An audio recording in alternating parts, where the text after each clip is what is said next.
Welcome to the Danielle Robinson Podcast, where we unpack the politics, culture, and psychology shaping women's lives today. Across the world, a quiet war is being waged, not with weapons, but with legislation, court rulings, and carefully crafted moral rhetoric. It's a war over who controls the boundaries of life, liberty, and the female body. And make no mistake, this isn't just about abortion. It's about the architecture of autonomy itself, the right to decide the most intimate terms of existence. In 2022, the U.S. Supreme Court's Dobbs v. Jackson decision overturned Roe v. Wade, dismantling nearly 50 years of precedent. For half a century, Roe had symbolized more than a legal right. It represented a social contract between citizens and the state that private life should remain private. With one ruling, that understanding collapsed. Today, over 20 U.S. states have introduced partial or total abortion bans, many with no exceptions for rape or incest. In Texas, citizens can sue anyone who aids or abets an abortion, turning reproductive care into a form of vigilantism. In Tennessee, women with dangerous pregnancies are forced to wait until their condition becomes life-threatening before doctors can legally intervene. For many women, the body has become a crime scene they're expected to preserve. But the backlash didn't start with Dobbs. It's part of a global movement. In Poland, abortion is almost entirely banned. A 2021 ruling by the Constitutional Tribunal outlawed procedures even in cases of severe fetal abnormality. The result? Women have died waiting for doctors too afraid to act. Protesters filled the streets carrying black umbrellas, a symbol of mourning for rights lost and lives endangered. In El Salvador, women have been imprisoned for miscarriages, accused of aggravated homicide. In Nicaragua, even post-rape abortions are illegal. Meanwhile, across Africa and parts of Asia, colonial-era laws, imported more than a century ago, remain enshrined in penal codes, dictating morality long after empires end. And yet, in Latin America, a very different current is rising. The Marea Verde, or green wave, has swept across Argentina, Colombia, and Mexico. In 2023, Mexico's Supreme Court decriminalized abortion nationwide, declaring that criminal penalties violate women's constitutional rights. The ruling was clear. Equality cannot exist without bodily sovereignty. It was a profound reversal, especially in a region historically shaped by Catholic conservatism.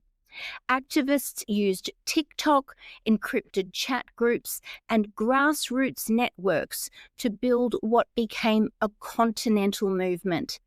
Their slogan, translated to English, is sexual education to decide, contraception to prevent, legal abortion so we don't die. In those words lies the entire philosophy of autonomy. decision, prevention, and survival. Contrast that with France, where lawmakers recently voted to enshrine abortion rights in the Constitution, the first country in the world to do so. President Emmanuel Macron called it a guaranteed liberty, recognizing that rights not written into law can too easily be written out. It's a fascinating duality. While one part of the world fortifies reproductive freedom, another dismantles it. The question is, why?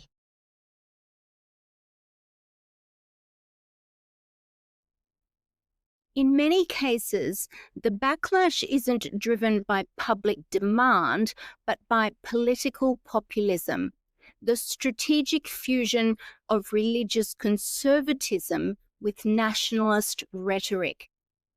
In Hungary, Prime Minister Viktor Orbán links motherhood to patriotism, offering cash incentives for women who bear more children.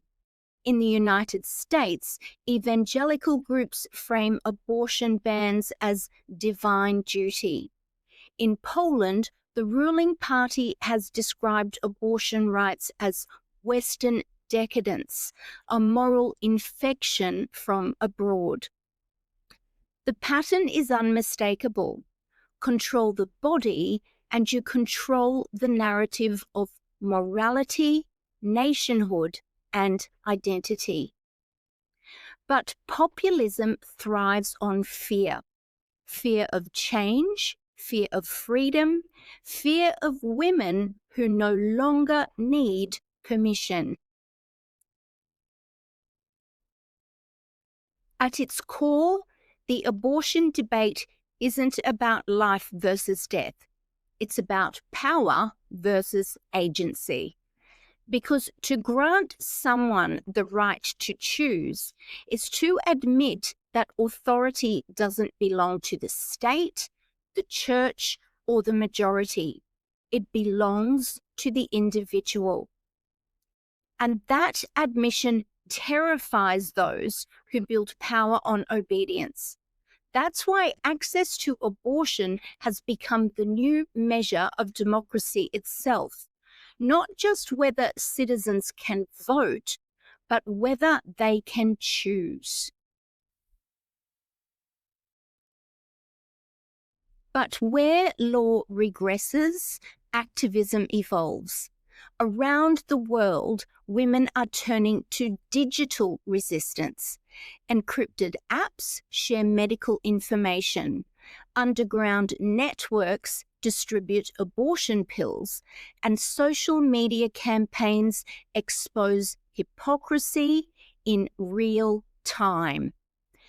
In the US, the group Plan C now provides online resources for safe, self-managed medication abortions.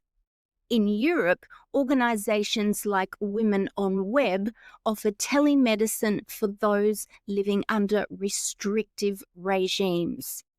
Technology, once a tool of surveillance, is becoming an instrument of subversion. Yet this too raises ethical questions. What happens when the right to privacy collides with the digital trail every action leaves behind?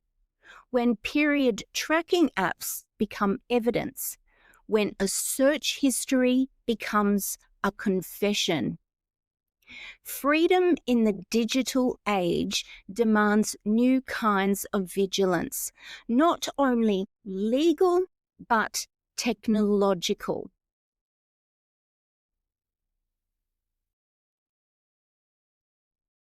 When I look at this global map, France constitutionalizing rights, Poland criminalizing them, Mexico decriminalizing, the US dividing, I see not chaos but choreography. a push and pull between liberation and backlash that has always defined women's rights. Progress doesn't unfold in straight lines. It advances, retreats, and resurfaces in places no one expected. And that, perhaps, is the strange hope in all of this.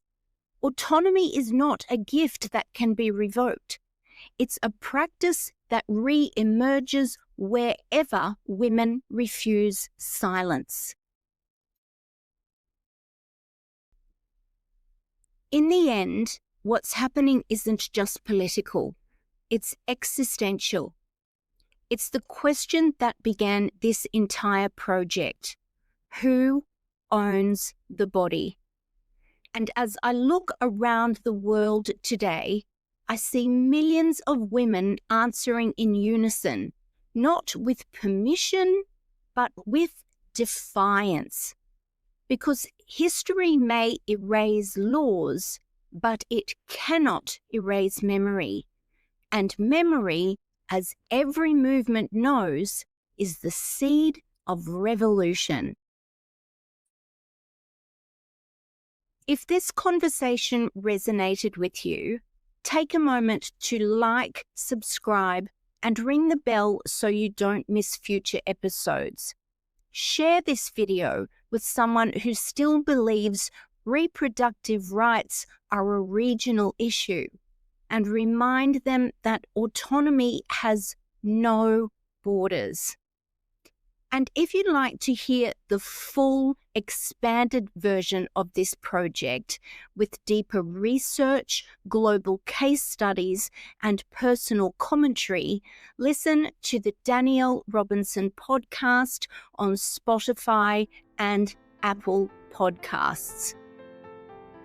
Because the politics of choice are never only about law, they're about the human right to live without permission.